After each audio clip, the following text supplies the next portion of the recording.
أعوذ بالله من الشيطان الرجيم.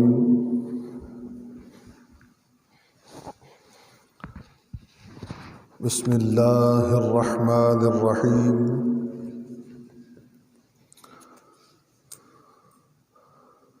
أحمدك اللهم يا رب العالمين، وأصلي وأسلم عليك يا خاتم النبيين وعلى آله وأصحابه أجمعين.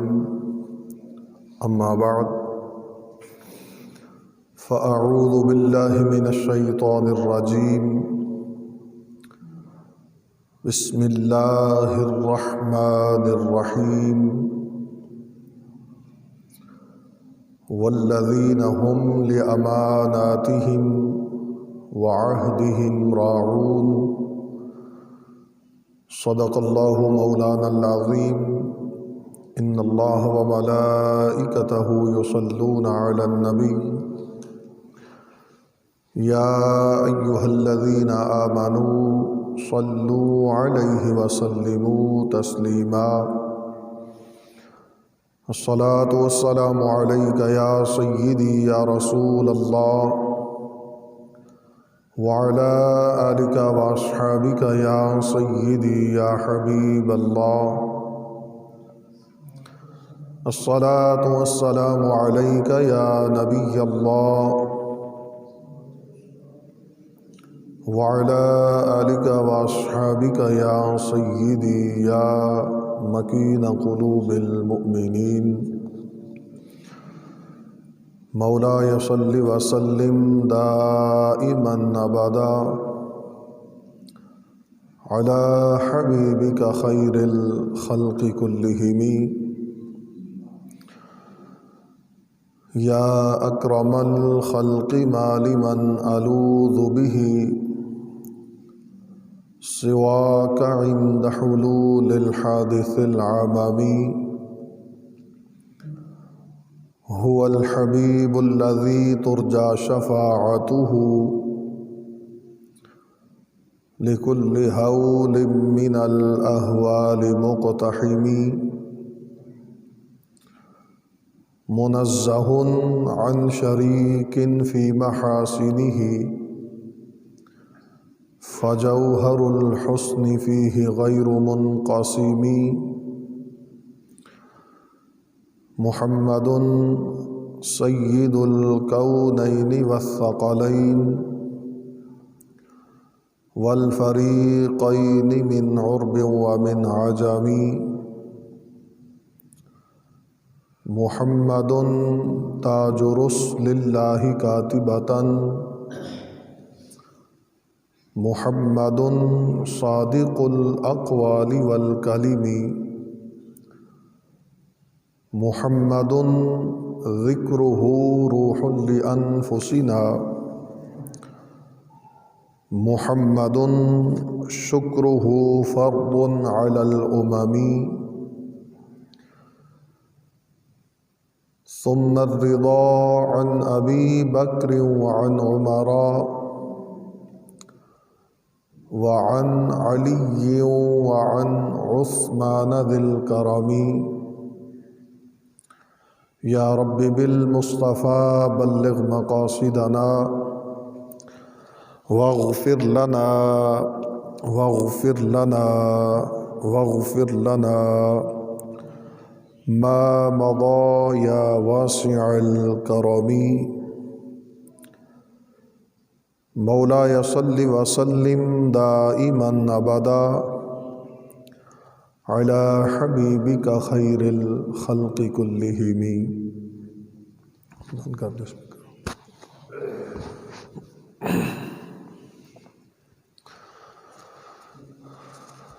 اللہ جل جلالہ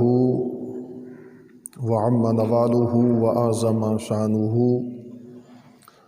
وأتم برہانہ وجل ذکرہ وعز اسمہ بحمد و ثناء. سرور کائنات، مفخر موجودات، زینت بزم کائنات،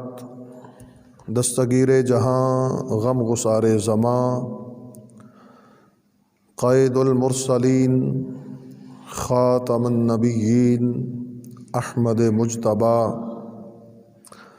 جناب محمد مصطفیٰ صلی اللہ تعالی علیہ وآلہ وبارک وسلم دے دربار گوہر بار اندر ہدیہ درود و سلام پیش کرنے تو بعد انتہائی قابل قدر معزز و محترم جملہ حاضرین، جمعۃ المبارک دی ادائیگی واسطے میں تسی مسجد حاضر اللہ تعالی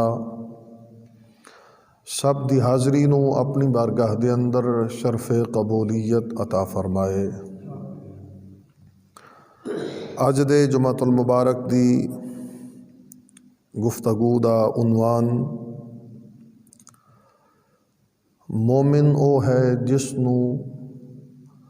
لوگ امین سمجھن، یعنی صحیح معنی دے اندر او بندہ ایماندار ہے، او بندہ مومن ہے کہ جس نو ویکھنے تو بعد پوچھنا نہ پوے کہ تو ایمان والا ہے، بلکہ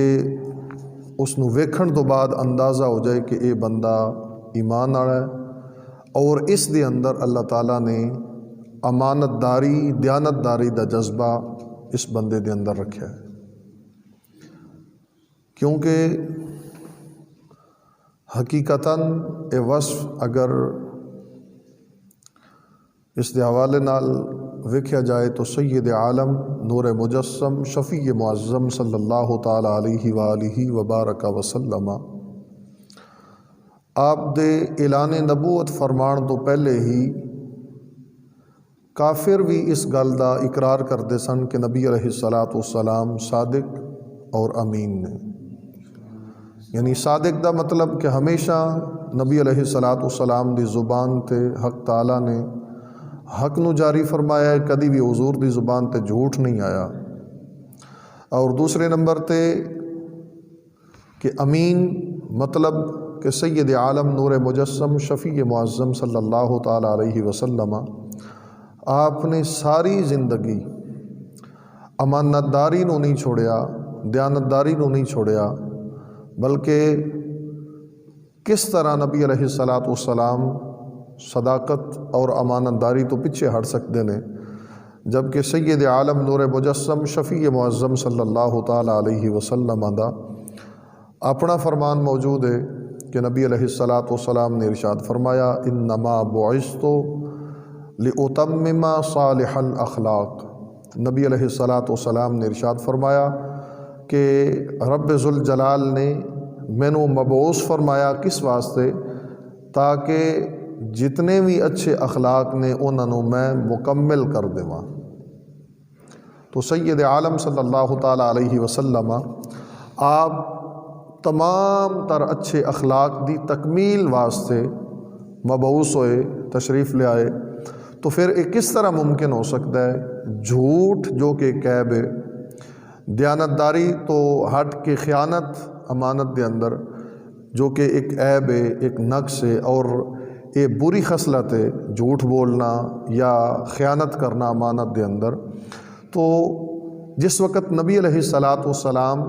اچھے اخلاق دے تمام محاسن نو پورا کرنے واسطے تشریف لے آئے نے، تو کس طرح ممکن ہو سکتا سی کہ نبی علیہ الصلاۃ والسلام دی زبان تے جھوٹ آ جاندہ، یا نبی علیہ الصلاۃ والسلام اپنی زندگی مبارک دے اندر کسے بھی امانت کسے طرح دی امانت خیانت فرماندے۔ تو اج اس موضوع دا انتخاب اس وجہ تو کیتا گیا کہ معاشرے دے اندر بدعنوانی، خیانت اس دا بالکل عام رواج ہے، صرف جس دی وجہ صرف اور صرف دین تو دوری، کہ دین جس طریقے دے نال ساڈی رہنمائی فرماندا ہے،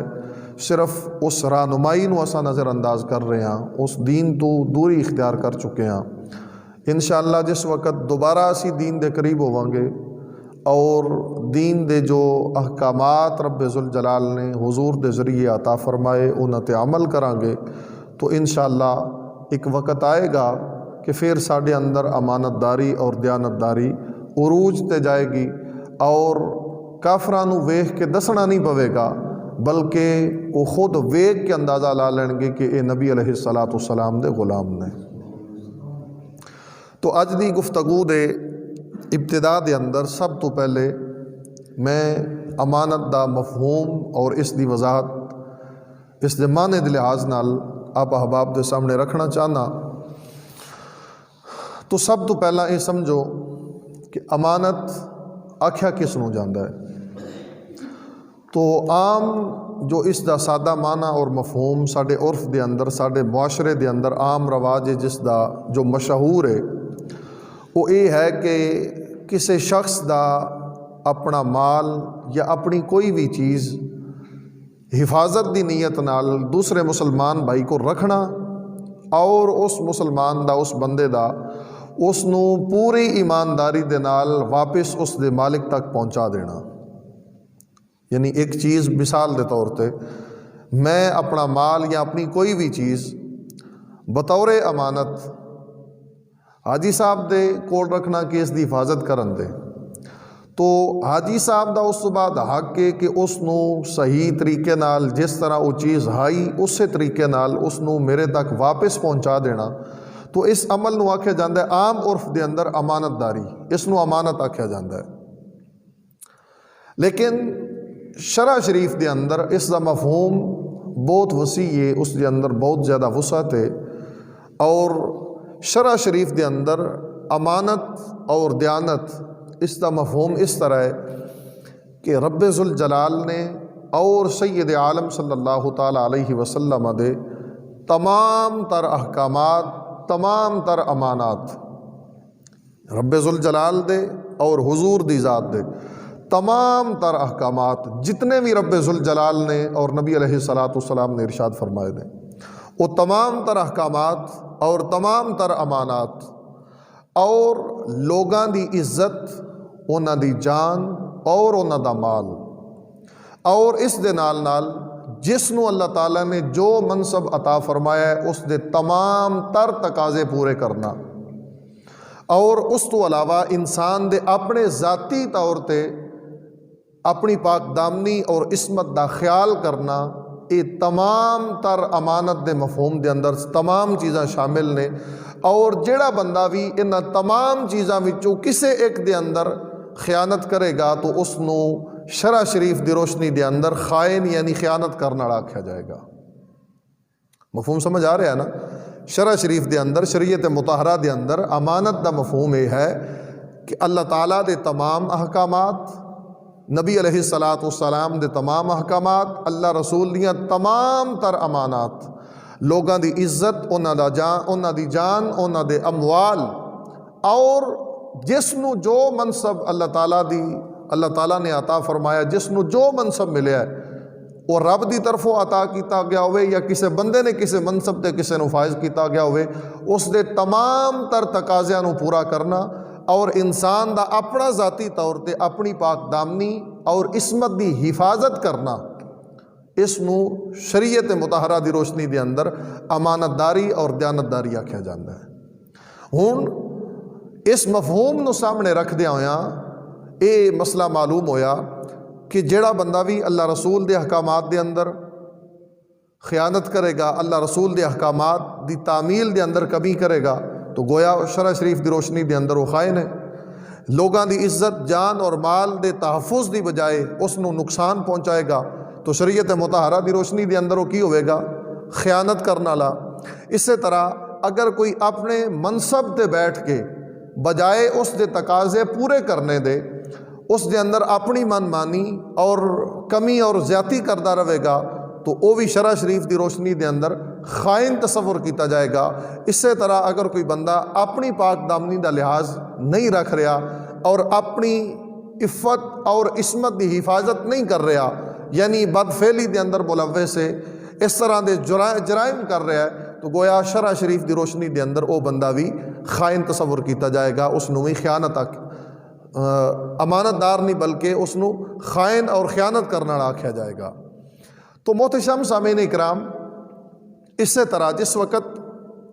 اج دی گفتگو دے اندر جو میں وضاحت پیش کیتی ہے خیانت دی اور امانت دی جو شرع شریف دی روشنی دے اندر،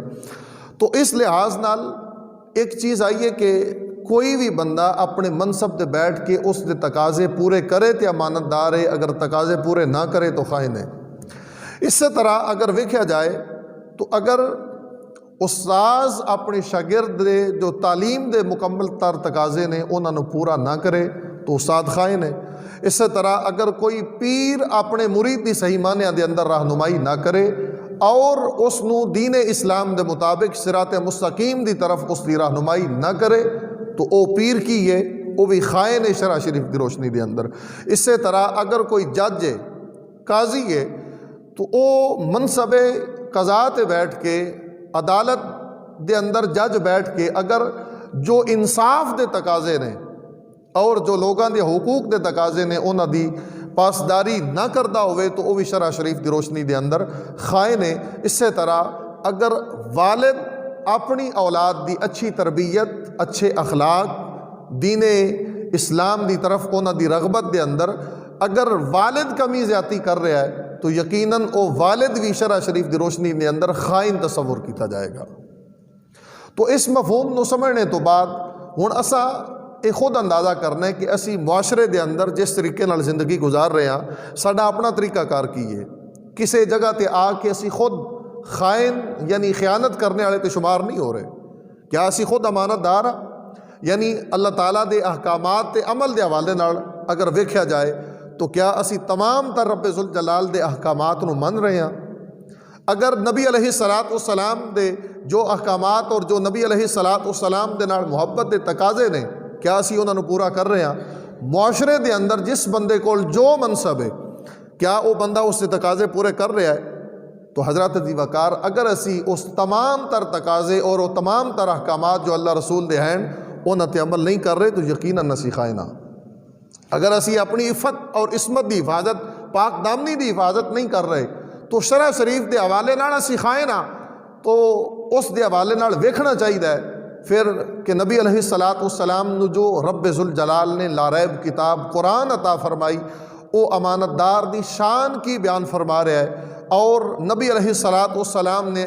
آپ نے فرمان دے اندر نبی علیہ السلام نے خیانت کرنے والے دی کی نشانی اور اس دے متعلق کی وعید بیان فرمائی ہے۔ او قرآن مجید اور احادیث مصطفیٰ دی روشنی دے اندر وہ معلوم کرنے ہیں۔ تو سب تو پہلے نمبر تے یہ ویکھنے ہیں کہ رب ذوالجلال نے قرآن مجید برہان رشید دے اندر امانت داری کس دا وصف بیان فرمایا۔ تو سورہ مؤمنون دے اندر 18واں سپارہ سورہ مؤمنون اس دی آیت نمبر 8 دے اندر خالق کائنات نے ارشاد فرمایا والذین ہم لاماناتہم وعہدہم راعون، یعنی اس سورت دی ان ابتدائی آیات دے اندر اللہ تعالیٰ نے ایمان والوں دیاں صفتاں بیان کیتیاں کہ جڑا ایمان والا ہوئے او دے وچ کیڑیاں کیڑیاں چیزاں ہوندیاں نے اللہ تعالیٰ نے گنوا دیتیاں۔ تو ان تمام تر چیزاں دے اندر خالق کائنات نے اس آیہ مقدسہ دے اندر دو چیزاں دا ذکر فرمایا۔ پہلی چیز فرمایا والذین ہم لاماناتہم وعہدہم، یعنی جڑے ایمان والے نے او اپنی امانت اور اپنے عہد و پیمان یعنی جڑے او وعدے کردے نے اور جڑی امانت انہاں کول انہاں دے سپرد کیتی گئی ہے وہ اللہ تعالیٰ دے احکامات دی صورت دے اندر ہوئے،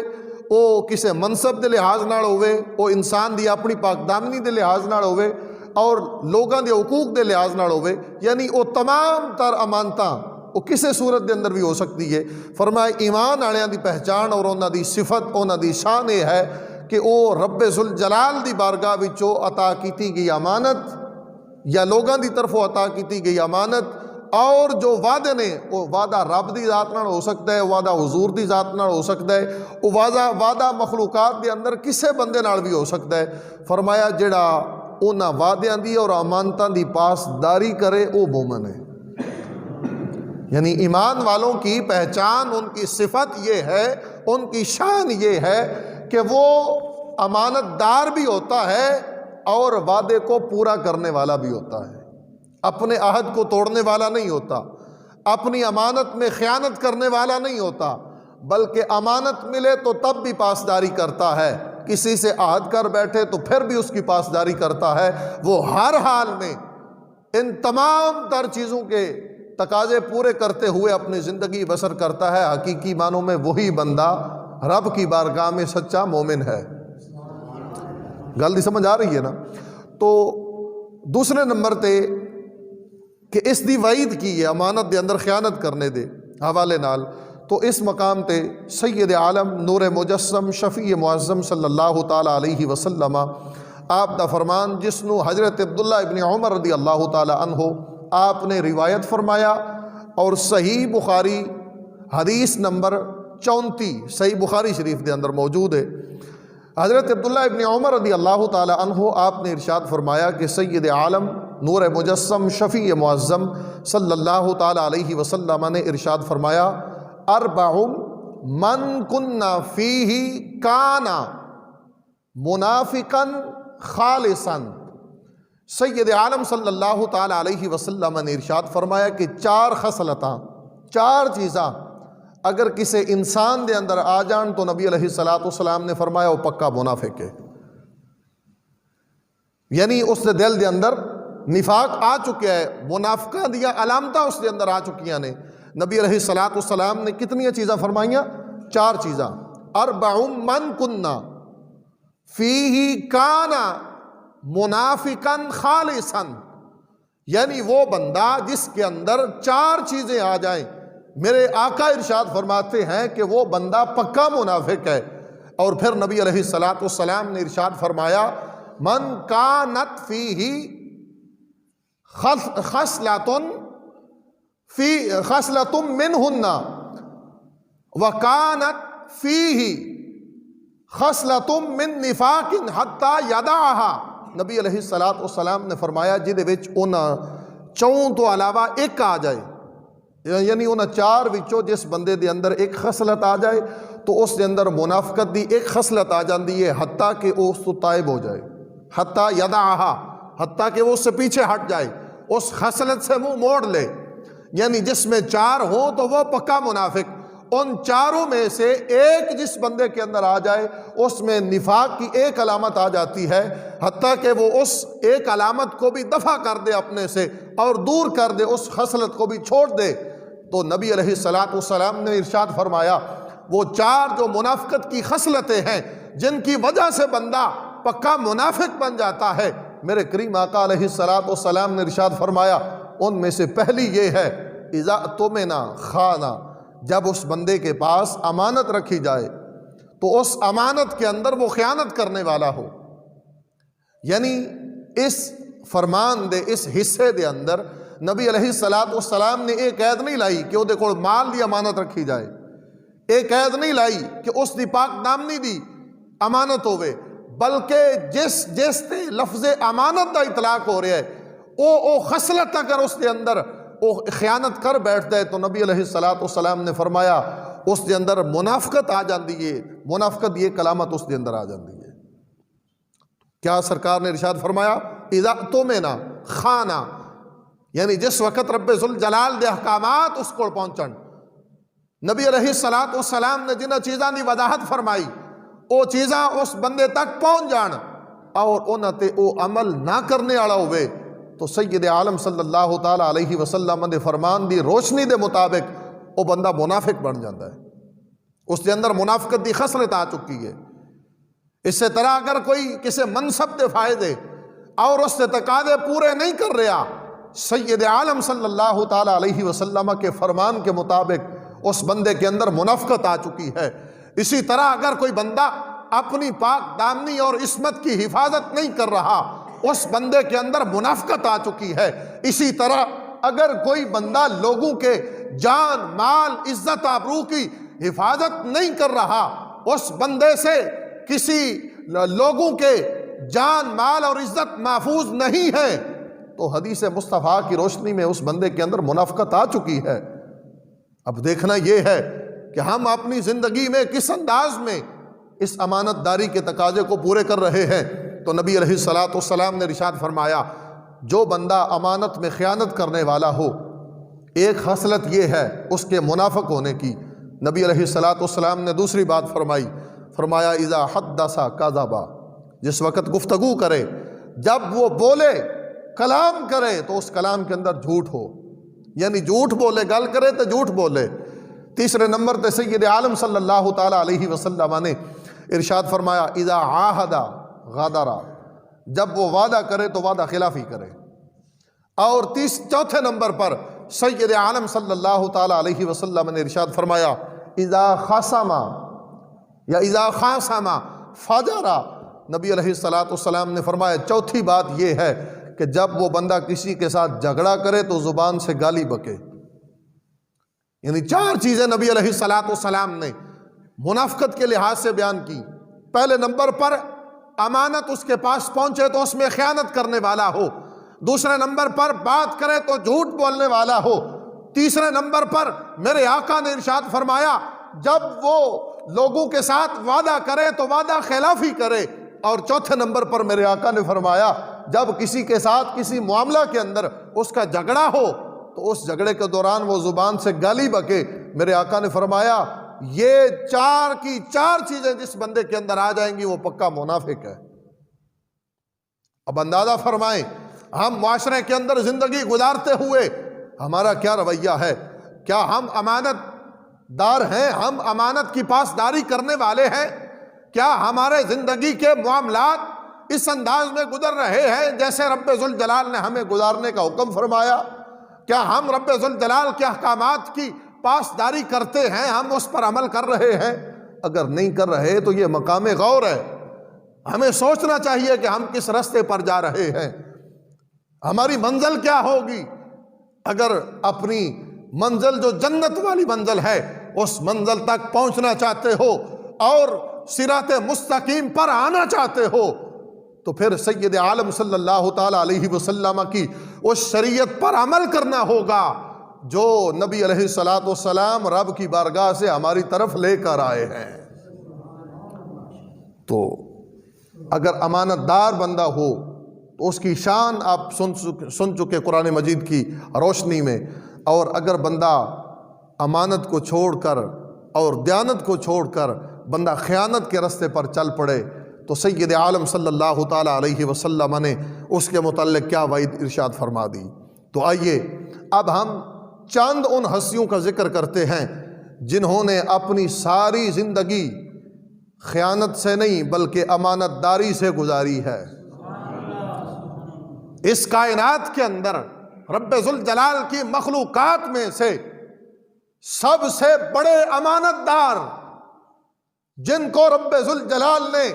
امانت داری کے لحاظ سے بھی سب سے بلند رتبہ عطا فرمایا، جو انبیاء کے امام بھی ہیں، جو جن پر ختم نبوت کا تاج بھی ہے، جن کے سر پر ختم نبوت کا تاج رب ذوالجلال نے سجایا ہے، اور جنہیں رب ذوالجلال نے امام الانبیاء بنایا ہے، اور جن کریم آقا صلی اللہ تعالی علیہ وسلم کی امت کو رب ذوالجلال نے تمام امتوں میں سے سب سے اعلیٰ مقام عطا فرمایا ہے۔ آئیے دیکھیں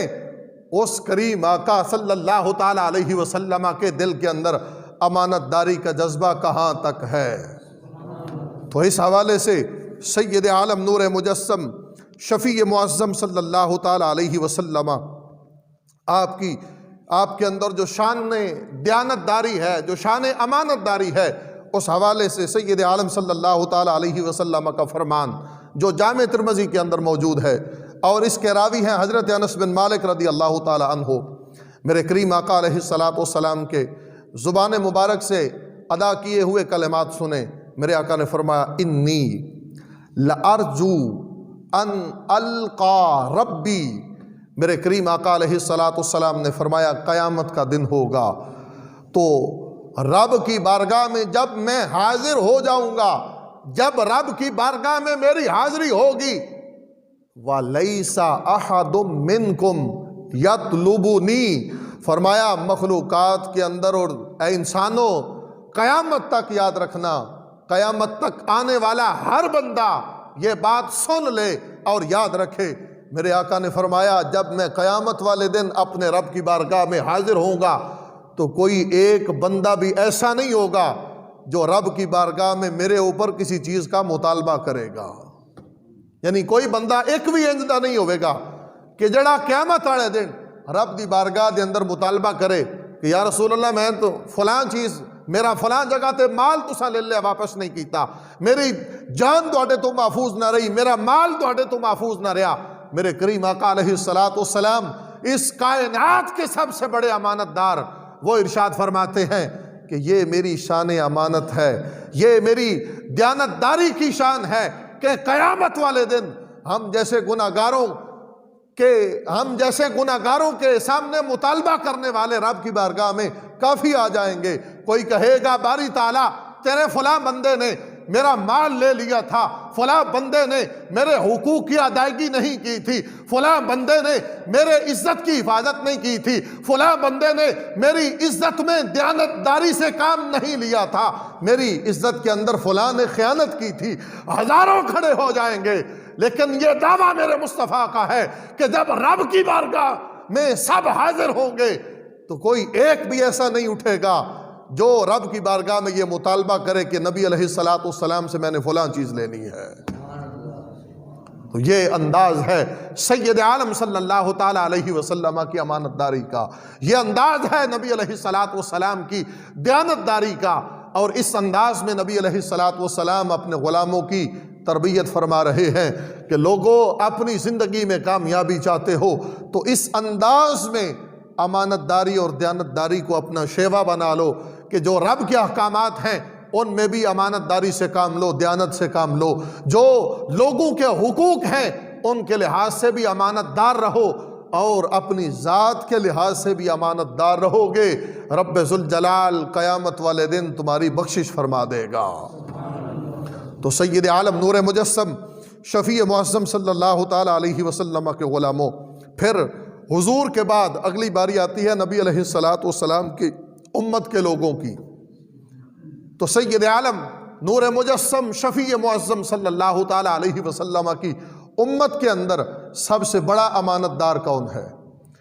جن کو نبی علیہ السلام نے خود امانت داری کی ڈگری عطا فرمائی ہو، تو وہ ذات کون سی ذات ہے؟ تو اس کے حوالے سے حضرت انس بن مالک روایت فرماتے ہیں، صحیح بخاری شریف کے اندر میرے آقا کا یہ فرمان موجود ہے، میرے نبی علیہ السلام نے ارشاد فرمایا اِنَّا لِكُلِّ أُمَّةٍ أَمِينًا، میرے آقا نے فرمایا ہر امت کا کوئی نہ کوئی امین ہے۔ ہر امت کے اندر جتنی بھی امتیں اس دنیا میں تشریف لائیں، ان تمام امتوں کے اندر کوئی نہ کوئی امانت دار موجود ہے، لیکن میرے آقا نے فرمایا کہ میری امت کا سب سے بڑا امانت دار حضرت ابو عبیدہ بن جراح ہے، یعنی جن کا شمار عشرہ مبشرہ میں ہے۔ حضرت ابو عبیدہ بن جراح، میرے کریم آقا علیہ السلام نے ارشاد فرمایا ہر امت کا کوئی نہ کوئی امین ہے، لیکن میری امت کا امین حضرت ابو عبیدہ بن جراح ہیں۔ وہ لفظ یہ ہے، میرے آقا نے فرمایا اِنَّا أَمِينَنَا أَيَّتُهَا الْأُمَّةُ ابو عبیدہ بن الجراح، میرے آقا نے فرمایا میری امت کا امین حضرت ابو عبیدہ بن جراح ہے۔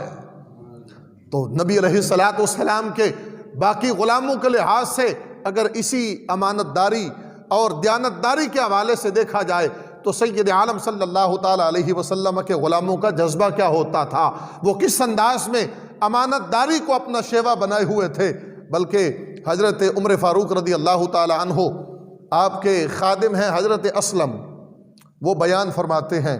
کہ حضرت فاروق اعظم رضی اللہ تعالیٰ عنہ آپ کا دور خلافت ہے، اور لوگ حضرت عمر فاروق رضی اللہ تعالیٰ عنہ آپ کی بارگاہ میں حاضر ہیں۔ اب دیکھیں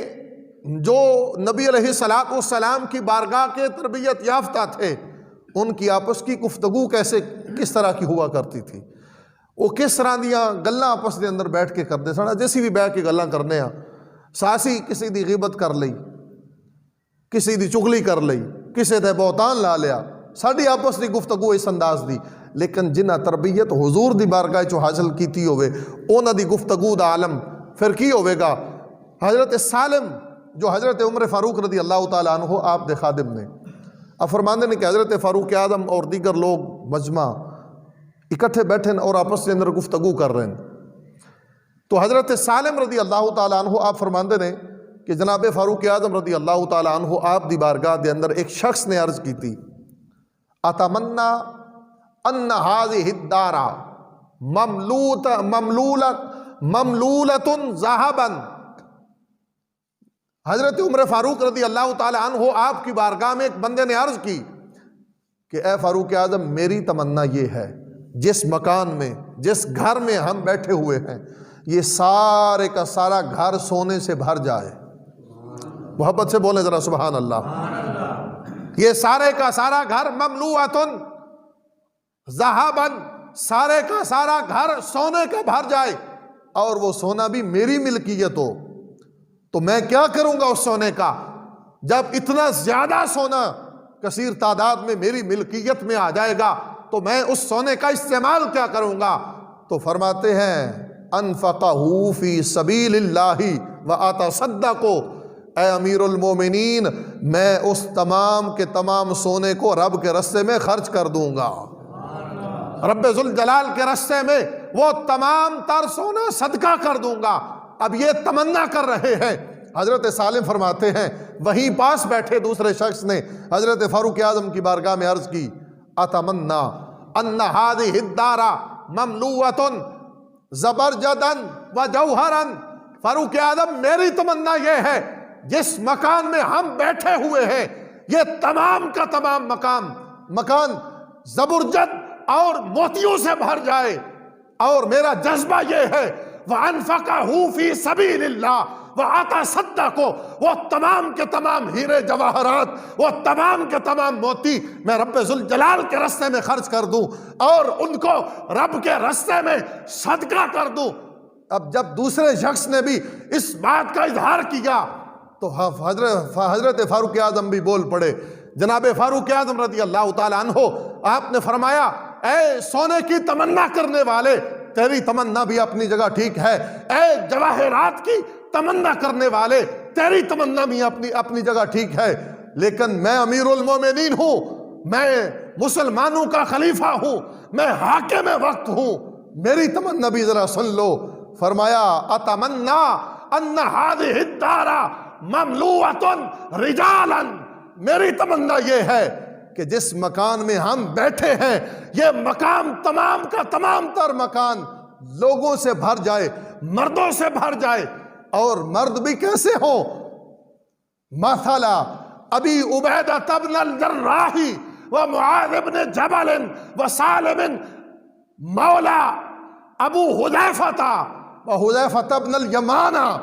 فرمایا میری تمنا یہ ہے کہ یہ تمام کا تمام مکان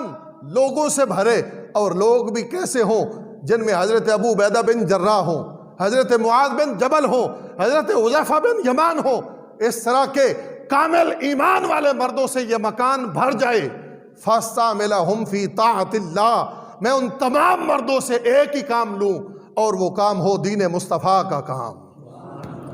میں رب ذوالجلال کے اور نبی علیہ السلام کے دین کا کام ان مردوں سے لے لوں. بس میری یہی تمنا ہے. اب حضرت فاروق اعظم رضی اللہ تعالیٰ عنہ آپ نے جن ہستیوں کے نام لیے اب لوگوں کو ان کا تعارف کروانے کے لیے کہ وہ کتنے بڑے امانت دار ہیں. میں نے ان جیسے مردوں کی تمنا کیوں کی ہے، میں نے ان جیسے کامل ہستیوں کی خواہش کیوں کی ہے، اب اس کی بھی وضاحت جناب فاروق اعظم نے فرما دی. حضرت فاروق اعظم رضی اللہ تعالیٰ عنہ آپ نے خادم کو بلایا اور فرمایا یہ 400 دینار ہیں، یہ ابو عبیدہ بن جراح کے پاس لے کے چلے جاؤ، یہ معاذ بن جبل کے پاس لے کے چلے جاؤ، یہ حذیفہ بن یمان کے پاس لے کے چلے جاؤ. اور لے کے اس لیے جانے ہیں کہ ان کو کہو کہ تمہیں اختیار ہے اس مال کے اندر، یعنی 400 دینار کے اندر تمہیں اختیار ہے، جس جگہ چاہے خرچ کر لو، جہاں تمہارا دل کرے، جہاں تمہاری تمنا ہو، کوئی روک ٹوک نہیں. حاکم وقت نے یہ 400 دینار تمہارے پاس بھیجے ہیں، جہاں چاہے خرچ کر لو. اور ساتھ غلام کو معین فرما دیا، فرمائے یہ بھی دیکھنا کہ وہ ان کو خرچ کہاں پہ کرتے ہیں.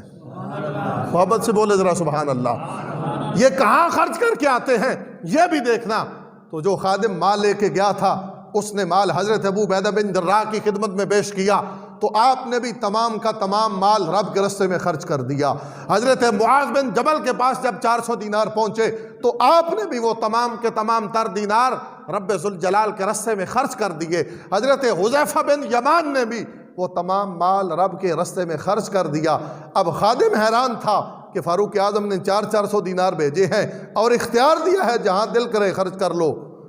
تو عجیب بات ہے، تمام کے تمام رب کے راستے میں خرچ کر دیے۔ اب غلام آیا واپس حضرت فاروق اعظم کی بارگاہ میں اور آ کر سارا معاملہ بتا دیا۔ اے امیر المومنین، حضرت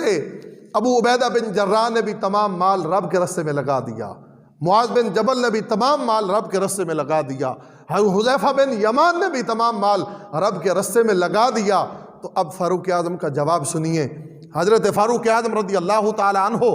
آپ نے ارشاد فرمایا، قد قلت لکم، میں نے تمہیں کہا نہیں تھا کہ ایسے بندے ہوں تو دین کا کام لوں ان سے؟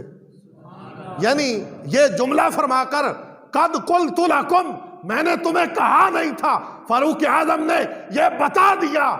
کہ ان کے سچے ہونے کے لحاظ سے اور ان کے امانت دار ہونے کے لحاظ سے میں نے اپنی تمنا میں ان ہنسیوں کا ذکر ایسے نہیں کر دیا تھا کہ ایسے امانت دار لوگ میرے پاس آئیں اور میں ان سے دین کا کام لوں۔ تو معلوم یہ ہوتا ہے کہ سید عالم نور مجسم شفیع معظم صلی اللہ تعالیٰ علیہ وسلم کے جتنے بھی صحیح معنوں میں غلام ہیں ان کے اندر خیانت داری نہیں آتی، بلکہ وہ ہر حال میں امانت دار رہتے ہیں۔ وہ رب کے احکامات ہوں تب بھی امانت دار ہیں، وہ لوگوں کے معاملات ہوں تب بھی امانت دار ہیں، وہ کسی منصب اور کسی منصب پر فائز ہوں تو اس لحاظ سے بھی وہ امانت دار ہیں۔ اگر ان کی اپنی ذات کی بات آئے، اپنی پاک دامنی اور عصمت کی بات آئے تو پھر بھی وہ ہر حال میں امانت دار ہی رہتے ہیں۔ تو سید عالم نور مجسم شفیع معظم صلی اللہ تعالیٰ علیہ وسلم کے غلاموں، آخری بات عرض کر رہا ہوں، سید عالم نور مجسم شفیع معظم صلی اللہ تعالیٰ علیہ وسلم کے غلاموں، مومن وہ ہے، ایمان والا وہ ہے جس کے اندر جسے لوگ دیکھیں تو لوگ سمجھے کہ یہ تو امانت دار ہے۔ اب اس کی وضاحت حدیث مصطفیٰ کے اندر ایک اور مقام پر بھی موجود ہے۔ جیسے میں نے ابتداءً قرآن مجید کی آیت پیش کی، پھر اس کے بعد حدیث مصطفیٰ پیش کی، اس کے بعد پھر حضرت فاروق اعظم رضی اللہ تعالیٰ عنہ آپ کا انداز امانت داری کا پیش کیا۔ تو اب یاد رکھو، مومن وہ ہے، ایمان والا وہ ہے جسے لوگ دیکھے تو سمجھے کہ یہ تو امین جا رہا ہے، اس کے اندر تو امانت داری ہے، یعنی وہ رب کے احکامات پر عمل کرنے والا ہو، وہ نبی علیہ الصلوۃ والسلام کی کامل اتباع کرنے والا ہو، وہ لوگوں کے ساتھ اچھا رویہ رکھنے والا ہو، لوگوں کی عزت جان اور مال کے حفاظت کرنے والا ہو، منصب ملے تو اس کے تمام تر تقاضے پورے کرنے والا ہو، اپنی پاک دامنی اور عفت کی حفاظت کرنے والا ہو، تو اسے مومن کہتے ہیں، اسے امانت دار کہتے ہیں۔ تو آئیے اس پر آخری حدیث پاک عرض کرتا ہوں۔ سید عالم نور مجسم شفیع معظم صلی اللہ تعالیٰ علیہ وسلم کے غلاموں، اس حدیث کو روایت کیا ہے حضرت فضالہ بن عبید رضی اللہ تعالیٰ عنہ آپ نے، اور یہ حدیث پاک موجود ہے المستدرک علی الصحیحین کے اندر، اور نبی علیہ الصلوۃ والسلام نے حجۃ الوداع کے موقع پر سید عالم صلی اللہ تعالیٰ علیہ وسلم نے یہ کلمات ارشاد فرمائے۔ میرے کریم آقا علیہ الصلوۃ والسلام نے ارشاد فرمایا، الا اخبرکم بالمؤمن، یعنی الا حرف تنبیہ ہے۔ عرب کلام کے اندر بات کرنے سے پہلے اگر الا بولا جائے تو اس کا مطلب ہوتا ہے توجہ سے میری بات سننا، یہ غور سے میری بات سننے والی ہے۔ تو ایسے ہی حجۃ الوداع کے موقع پر حضرت فضالہ بن عبید فرماتے ہیں، میرے آقا نے فرمایا الا، خبردار۔ اب جو اگلی بات کی اہمیت تھی الا فرما کر حضور نے اس کی اہمیت بتا دی کہ جو اگلی بات کرنے والا ہوں وہ بڑی اہم بات ہے۔ تو میرے آقا نے فرمایا، خبردار، میں تمہیں خبر نہ دوں کہ مومن کون ہے؟ محبت سے بولیے ذرا سبحان اللہ۔ الا اخبرکم بالمؤمن، میں تمہیں مومن کے متعلق نہ بتاؤں، یہ تمہیں بتاؤں کہ ایمان والا کون ہے، تمہیں ایمان والے بندے کے لحاظ سے خبر دے رہا ہوں۔ تو میرے کریم آقا علیہ الصلوۃ والسلام نے ارشاد فرمایا، اب مومن وہ ہے آمنہ الناس علی انفسہم و اموالہم، فرمایا ایمان والا وہ ہے کہ جو امین ہو لوگوں کی عزت کا جو امین ہو لوگوں کے مال کا، جو امین ہو رب ذوالجلال کے احکامات پر عمل کرنے کا، جو امین ہو منصب ملنے کے بعد اس کے تقاضے پورے کرنے کا، میرے آقا فرما رہے ہیں وہ پکا مومن ہے۔ جب اس کے اندر امانت داری ہوگی تو یہ امانت داری کسی بندے کے اندر ہونا اس کے ایمان کی بڑی دلیل ہے۔ اسے بتانا نہیں پڑے گا کہ یار میں کلمہ پڑھتا ہوں، میں زبان سے لا الہ الا اللہ محمد الرسول اللہ کا اقرار کرتا ہوں، دل سے یقین رکھتا ہوں، اسے لوگوں کو بتانا نہیں پڑے گا۔ خدا کی عزت کی قسم ہے جب کسی بندے کے اندر امانت داری کا وصف آ جائے گا تو لوگ دیکھ کر پکار اٹھیں گے، یارو یہ تو مصطفیٰ کا غلام جا رہا ہے۔ پھر سید عالم نور مجسم شفیع معظم صلی اللہ تعالی علیہ وسلم نے ارشاد فرمایا کہ یہ تو ایمان کے لحاظ سے مومن کی خبر دی، تو پھر دوسری خبر نبی علیہ السلام نے یہ ارشاد فرمایا والمسلم من سالم المسلمون من لسانہ و یدہ۔ ایک تو مومن وہ ہے جو امانت دار ہو، جو لوگوں کی عزت اور مال کا امین ہو، اور مومن وہ ہے جس کی زبان اور جس کے ہاتھوں سے مسلمانوں کی عزتیں محفوظ رہیں۔ نہ تو زبان سے مسلمانوں کی عزتیں اچھالتا پھرے، نہ اپنے ہاتھ سے لوگوں کی عزتوں کے ساتھ کھلواڑ کرتا پھرے، بلکہ مسلمان وہ ہے جس کے ہاتھ سے بھی لوگ محفوظ رہیں، جس کی زبان سے بھی لوگ محفوظ رہیں۔ پھر نبی علیہ السلام نے تیسرے نمبر پر فرمایا والمجاہد من جاہد نفسہ فی طاعت اللہ۔ فرمایا مجاہد وہ ہے کہ جو بندہ اپنے نفس کے خلاف جہاد کرے، یعنی نفس روک رہا ہے کہ رب کی عبادت نہ کر،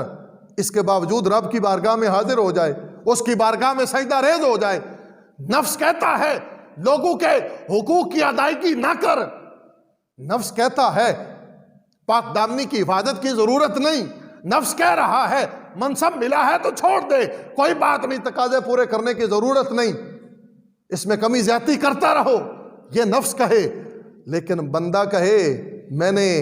رب کے حکم پر عمل کرنا ہے، میں نے لوگوں کی